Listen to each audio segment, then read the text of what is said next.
제가 오늘 다니엘서 5장 말씀을 묵상합니다. 이제 좀 세월이 갔습니다. 오늘 나오는 왕의 이름은 느부갓네살 왕이 아니고 벨사살 왕입니다. 여기 보면 이제 그의 부친 느부갓네살, 그렇게 해서 벨사살이 느부갓네살의 아들로 나오지만 사실 이제 역사를 따져보면은 이미 느부갓네살은 죽은 지 한 25년 정도 되었고요. 벨사살의 아버지가 느부갓네살이 아닙니다. 선대왕을 그렇게 표현하는 거예요. 벨사살의 아버지는 나보니두스라는 왕인데 그 왕이 사실은 이 신바벨론 제국의 마지막 왕이었어요. 근데 벨사살이 이제 그 아버지의 어떤 그 부재 중에 이렇게 통치를 했다고 그럽니다. 역사를 보면은 사실 이 벨사살이 오늘 이제 끝에 이제 이 5장 끝부분에 보시면은 결국은 이날 똑같은 이날에 큰 잔치를 베풀고 이렇게 여흥을 즐기던 그 정말 벨사살이 죽임을 당합니다. 그날이 그의 마지막 날이었어요. 그리고 곧 이어서 이 나라가 페르시아 제국에 망합니다. 다리오 왕한테 망해요. 그러니까 이 신바벨론 제국이 망하는 그 마지막 때 이제 그 왕이 있었던 사람입니다. 저희가 읽어봤지만 벨사살이라는 이 사람 굉장히 자기 과신을 하고 과시를 하고 또 허장성세가 이제 정말 그런데 아주 능한 사람이었던 것 같습니다.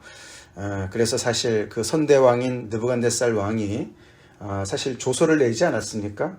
그때 그 한 신상을 봤을 때 그때 이제 자기 꿈도 잊어버리고 그 꿈을 해석하라고 얘기했을 때 다른 사람도 아무도 못하고 다니엘이 한 그 사건을 통해서 그가 우리가 3장에서 이제 그런 말이 있었습니다. 그가 조서를 냈을 때 그때가 아니군요. 3장에 그의 3명의 친구, 다니엘의 3명의 친구, 그때 그 조서를 냈을 때 사드락과 메삭과 아벳느고의 하나님께 경솔히 말하거든 그 몸을 쪼개고 그 집을 거름토로 삼을 것이다. 그런 조서를 이 느부갓네살 선대왕이 한 적이 있어요. 그렇죠? 근데 그런 것도 무시하고 오늘 보면은 예루살렘 성전에서 뺏어온 탈취해온 그 하나님의 성전의 그 기물들을 가지고 그렇게 그 술을 마시고 또 자기네 그 신들을 찬양한다는 것은 결국은 이제 하나님을 업신여긴다는 얘기죠. 하나님을 모욕한다는 것이죠. 이제 그런 일을 자행합니다. 그런 것들은 참 잘하는지 몰라도 결국 이 벨사살 왕은 모르는 게 많이 있어요. 뭘 잘 모릅니다. 그렇죠? 먼저는 자기 나라에 다니엘이 있다는 것도 모르고, 그렇죠? 모릅니다. 여기 보면은 왕비가 나중에 와서 알려주니까 그를 부르고, 또 내일 본문이지만 보면은 그는 역사도 잘 몰라요. 그래서 오늘 이제 그들이 그렇게 엄청난 그런 유흥을 즐기고 큰 잔치를 베풀고 술을 마시고 그렇게 정말 거기서 있을 때에 사람의 손가락들이 나와서 벽에다가 글을 쓰지 않았습니까? 벨사살 왕과 손가락, 이렇게 이제 우리가 기억하는 그런 내용 아닙니까? 결국은 그 글자가 무슨 뜻인지를 아는 사람들이 없었습니다. 그렇죠? 모든 지혜자들을 다 불러 모아도 몰랐고, 결국은 이제 다니엘이 이제 등장해서 그것을 이제 알게 하는 것 아닙니까? 그때 다니엘이 그 글자의 의미를 해석해 주는데, 해석하기 전에 먼저 그에게 큰 정말 그런 교훈을 줍니다. 그렇죠? 그건 다름 아닌 이제 역사 교훈이죠. 한마디로 당신의 선대왕 느부갓네살이 그 지극히 높으신 하나님을 업신여기고 그렇게 기고만장하고 교만을 부리다가 허세를 부리다가 하나님 앞에 얼마나 정말 그가 납작호가 되었는지 왜 다 알면서도 이렇게 합니까? 라고 얘기를 하죠. 내일 본문 우리가 잠깐 먼저 보면은 18절부터 나오죠. 벨사살 왕한테 얘기합니다. 왕이여, 지극히 높으신 하나님이 왕의 부친 느부갓네살에게 나라와 큰 권세와 영광과 위엄을 주셨고 그에게 큰 권세를 주셨으므로 하나님이 그에게 주셨다는 것이죠. 지극히 높으신 하나님이 주셨는데 그래서 그의 그 권세가 너무너무 높았었는데 20절 그가 마음이 높아져서 뜻이 완악하여 교만을 행함으로 그의 왕위가 패한바 되어 그의 영광을 빼앗겼다. 그래서 사람 중에 쫓겨나서 그의 마음이 들짐승의 마음과 같았고 또 들나귀와 함께 살고 어저께 나왔던 내용이죠. 소처럼 풀을 뜯고 그렇게 정말 그렇게 짐승처럼 살았는데 지극히 높으신 하나님이 사람 나를 다스리시며 자기의 뜻대로 누구든지 그 자리에 세우시는 줄을 안 다음에 그 모든 것이 회복되지 않았습니까? 그러면서 22절에 벨사살이여 왕은 그의 아들이 되어서 이것을 다 알고도 당신 이거 다 알지 않습니까?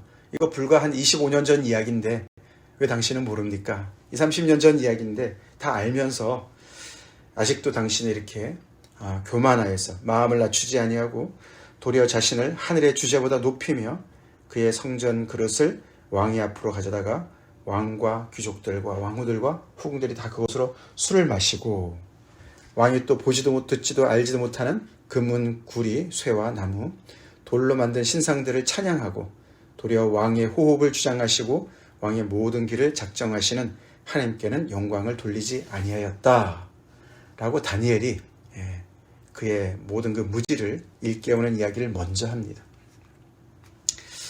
사실 오늘 이제 이야기는 이제 본론이 나오는 앞에 이제 그 전반부 얘기고 내일 이제 결론이 나오지 않습니까? 그래서 이 벨사살 왕은 다니엘이 있는지도 몰랐고 역사도 몰랐어요. 그리고 가장 큰 것은 그날이 자기 마지막 날이라는 것도 몰랐다는 것이죠. 이렇게 정말 큰 잔치나 벌리고 놀 줄 알았지, 유흥을 즐길 줄 알았지, 사람들 앞에서 자기 허세를 부릴 줄은 알았지, 자기의 코앞에 닥친 운명을 알지 못했다는 것이죠. 알 수가 없었습니다, 이 사람은. 그래서 결국 그 벽에 쓴 글이 암호가 아니었고 그냥 낙서가 아니었습니다. 그렇죠? 그것을 다른 모든 사람들이 읽지 못했지만 다니엘은 그것을 읽었습니다. 그것이 이제 읽고 해석을 해주죠. 그 글자는 이것이니 메네 데겔 우바르신 읽습니다. 그리고 그것을 해석을 합니다. 해석의 내용이 무엇입니까? 25절, 26절에 나오는데 메네는 하나님이 이미 왕의 나라의 시대를 세워서 그것을 끝나게 하셨다 하며 데겔은 왕을 저울에 달아보니 부족함이 보였다 하며 함량 미달이다. 베레스는 왕의 나라가 나뉘어서 메대와 바사 사람에게 준바되었다 하미니이다. 한마디로 당신의 나라도 끝났고 당신도 끝났고 이 나라는 두 나라로 나뉘어져서 정복을 당할 것이다. 그렇게 해석을 합니다. 그래서 그는 자기가 약속한 대로 다니엘한테 선물을 주고 그를 높입니다. 그렇지만 그 말이 그대로 그냥 의무만 알아듣고 끝난 것이 아니었어요. 그렇죠? 그 말이 그대로 그날 이루어졌어요. 너무 무섭지 않습니까? 무서운 일이 그날 벌어집니다. 도대체 이 하나님은 도대체 누구신가? 그죠? 정말 우리가 지금까지 계속해서 이게 오늘 이제 5장 이야기니까 이 바벨론 제국에서 그 왕궁에서 일어나고 있는 스토리를 지금 보고 있지 않습니까? 근데 지금까지 계속 보면은 이 정말 신바벨론 제국, 정말 그 당대를 호령하던 그 제국의 왕궁에서 그 왕들이 얼마나 실세입니까? 그죠? 그들의 그 굉장한 권력을 가지고 그들이 정말 이렇게 통치하고 있는데 계속해서 그 배후에 다른 세력이 등장을 해요. 그렇죠? 그래서 우리가 2장에서는 정말 한 꿈을 꾸어가지고 신상을 보고 꿈을 꾸고 그 하나님께서 꿈을 심어주시고 또 당신의 그런 장기 계획을 보여주시고 그리고 또 3장에서는 사드락 메삭 아벳느고에게 그쵸? 풀무불에 그냥 집어넣고 그렇게 정말 그 권세를 부리지만 그 뒤에 또 정말 신의 아들과 같은 사람이 나타나서 그들을 보호하고 또 그들을 불에서 건져내는 그런 세력이 있었고 또 우리가 4장 어제 그제 말씀을 보면은 그쵸? 또 이 느부갓네살 정말 그렇게 대단했던 왕을 하루아침에 그냥 그렇게 정말 낮추시고 그 교만한 자를 낮추시는 그런 세력을 우리가 만났습니다. 오늘은 뭡니까? 그죠? 이 벨사살이 그렇게 정말 정말 자기의 그런 그 능력을 과시하고 그 권세를 과시하고 왕의 그런 위엄을 과시하고 그렇게 정말 하나님을 조롱하는 그런 상황 속에서 이 다른 세력, 사람의 손가락들이 나와가지고 글을 쓰고 그것이 그 어떤 의미인지를 안 다음에 그것이 그대로 그 벨사살에게 그대로 그것이 이루어지는 것을 보는 것 아닙니까? 그죠? 그래서 이렇게 정말 술에 취해서 너무나 기분이 업돼 있었던 이 벨사살과 그의 모든 사람들이 갑자기 나타난 이 정말 실세에 너무나 화들짝 놀라지 않습니까? 얼굴빛이 잿빛으로 변하고 생각이 번민해져서 여기서 그냥 이거는 꿈이 아니에요. 그죠? 그냥 완전히 나타난 거 아닙니까? 그러니까 거기 앞에서 그냥 넓적다리가 녹는 듯하고 마디가 녹는 듯하고 무릎이 서로 부딪혔다. 정말 벌벌 떤 것이죠. 참 그래서 이런 스토리의 이야기, 다니엘서 이야기를 이렇게 읽어보면 세상의 제국에 그 정말 내노라 하는 그런 권세자들이 하나님을 부인하는 그런 권세자들이 얼마나 정말 유명무실한가를 보여주는 것이죠. 그들의 실세를 보여주는 것이죠. 그래서 느부갓네살에게 이야기하신 대로 그에게 말씀하신 대로 정말 누가 이 세상을 다스리시는지, 그죠? 이 나라를 다스리고 계시는지, 그리고 당신의 뜻대로 정말 왕을 세우기도 하시고 패하기도 하시는 그런 분이 누구신지 그런 것들을 자세하게 이야기해주고 있다는 것이죠. 우리는 벨사살 왕보다는 더 많이 알고 있죠? 알아야 됩니다. 알아야 됩니다. 예, 그렇습니다. 그래서 여기 이 잔치자리에 모여있던 이 귀족 1000명, 그쵸? 1000명이 모였다 그랬어요. 얼마나 스케일이 큰지 모르겠어요. 거기에다가 그냥 왕후들과 후궁들과 그 앞에서 그냥 하나님을 마음껏 조롱하고, 그쵸? 예, 여기 금, 은, 구리, 쇠, 나무, 돌로 만든 신들을 찬양했다. 예, 우리 신이 더 강해서 이 야훼 하나님의 나라가 망했고 그 성전이 망했고 그 신들의 그 모든 것을 우리가 신을 가지고 오지 않았느냐, 그렇게 조롱하는 것 아닙니까? 그런데 이렇게 반전이 일어날 줄 몰랐어요. 사실 그래서 이 신바벨론 제국, 느부갓네살 왕, 사실 그 아버지 때부터 시작이 되었습니다. 그래서 사실 100년이 못 갔습니다. 느부갓네살이 대단한 그런 존재지만 그 100년도 못 가서 이렇게 그 나라가 망하는데 BC 538년 9년으로 잡습니다. 그때 이제 메대 사람 다리오가 그 나라를 정복해요. 그래서 이제 5가지의 스토리, 다니엘서의 앞에 5가지 스토리가 신바벨론 제국에서 일어난 일이고, 오늘 이제 벨사살 왕으로 이렇게 그 신바벨론 제국에 관한 이야기는 이제 마무리가 됩니다. 거기에 반해서 다니엘은 어떻습니까? 다니엘은 벌써 지금 대략 80세가 넘었어요. 그가 잡혀온 때 한 16세로 가정하면은 한 83세 정도 됐다고 추정이 됩니다.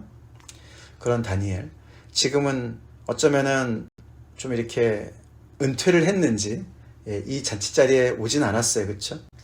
그렇지만 여전히 그 나이가 그렇게 고령이라도 여전히 그는 정말 하나님의 사람으로 그렇게 서 있고, 그리고 그 모든 그 상황 속에서 또 정말 이렇게 어려움이 딱 닥치니까 또 다니엘을 호출하지 않습니까? 그렇죠? 이 위기, 이 순간에 다니엘이 또 등장을 해서 그 모든 것을 해석하고 그 앞에서 지금 하나님의 말씀으로 그 왕을 훈계합니다. 그리고 그 말대로 또 되어져요. 이 실세, 배후에 있는 이 실세에 정말 이렇게 잇대어서 살아가는 그 다니엘을 보게 됩니다. 우리는 무엇을 실세로 믿고 살아가고 있습니까? 이 세상, 우리가 살고 있는 세상도 정말 내노라 하는 많은 권력자들이 있고, 정말 유명 인사들이 있고, 실력자들이 있고, 정말 이 재력가들이 있습니다. 그들이 세상을 다 주물럭거리는 것 같습니다.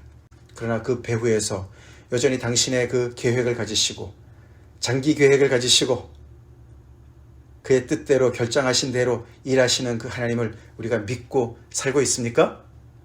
그럴 때 우리 안에 정말 그를 경외하는 경외심과 또 그로 인하여서 그분의 통치 아래서 세상이 아무리 요동친다 하더라도 그 안에서 정말 평안함을 누리면서 정말 참된 지혜자로 살 줄로 믿습니다. 정말 우리가 이 벨사살을 보면서 정말 아까 읽어드린 대로 정말 우리가 지혜의 마음을 얻어야 됩니다. 그렇죠? 우리 나를 계수할 줄 알아야 돼요. 이렇게 코앞에 닥친 이런 상황, 벨사살이 그냥 한순간에 이렇게 되진 않았을 겁니다. 그렇죠? 그가 여기까지 이렇게 서서히 무너졌겠죠. 그의 교만과 자만이 계속 서서히 그를 정말 이렇게 역사로부터도 그런 분명한 역사가 있는데, 느부갓네살이 분명히 그런 일을 당한 것을 알고 있는데 다니엘이 그런 말을 하지 않습니까? 그렇죠? 다 알면서도 그 하나님을 밀어놓고 무시하고 지극히 높으신 하나님의 그 권세 아래 굴복하지 않고 그렇게 안일하게 살아온 그 결과지요. 이날은 당장 이렇게 그냥 갑작스럽게 그 앞에 그런 정말 죽음이 찾아왔지만, 그러나 그가 그 모든 하나님께서 주신 경고들을 다 무시한 그런 결과지요. 우리에게도 깨어 있으라고 하나님께서 이래저래 주시는 하나님의 말씀들 우리가 무시하지 맙시다. 우리에게 우리 나를 계수할 수 있는 그런 말씀들을 하나님께서 주시지요. 그래서 내가 앞으로 몇 년을 더 살더라도, 몇십 년을 더 살더라도 내가 하나님 앞에서 정말 깨어서 살아야지. 우리 지난 수요일에 공부한 사도행전 20장 말씀, 정말 그 에베소 장로들을 불러 모아서 거기서 3년 동안 사역한 모든 것을 요약하면서 내가 이렇게 열심히 사역했다, 섬겼다, 당신도 그렇게 해라. 마치 유언과 같은 그런 바울의 그런 이야기를 공부하지 않았습니까? 우리 다 그런 말씀을 나에게 개인적으로 주신 하나님의 말씀을 우리 받읍시다. 그렇게 우리 열심히 삽시다. 이 시대에 다니엘로 남아서 삽시다. 80세 넘으신 이 다니엘이 이렇게 정말 영적으로 충만한 그런 사람으로 계속 남아 있습니다. 그 세상은 계속해서 왕들은 변하고 그 귀족들도 변하고 그 정말 그 권력을 누리는 사람들은 다 변하고 재물을 누리는 사람은 다 변하지만 다니엘은 거기에 관심이 없어요. 그렇죠? 재물 당신 가지시고 그 사람 높이는 거 다른 사람한테 주십시오. 나는 상관없습니다. 그렇지만 이렇게 어디로 나라가 가고 있는지도 모르고 자기 인생이 어디로 가고 있는지도 모르는 상황 속에 다니엘은 정말 하나님의 사람으로서 그 모든 것을 딱 중심을 잡고 알고 있습니다. 그것이 우리의 모습이 되어야 될 줄로 믿습니다. 다 같이 기도하시겠습니다. 하나님 감사합니다.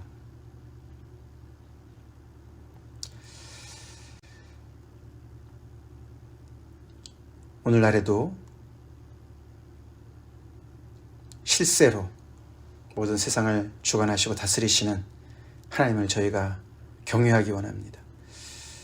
아버지, 세상이 정말 어수선하고 요동치지만 그 모든 배후 속에서 분명한 목적을 가지시고 뜻을 가지시고 청사진을 가지시고 그 경륜을 따라 오늘도 일하고 계신 하나님을 저희가 믿습니다. 신뢰합니다.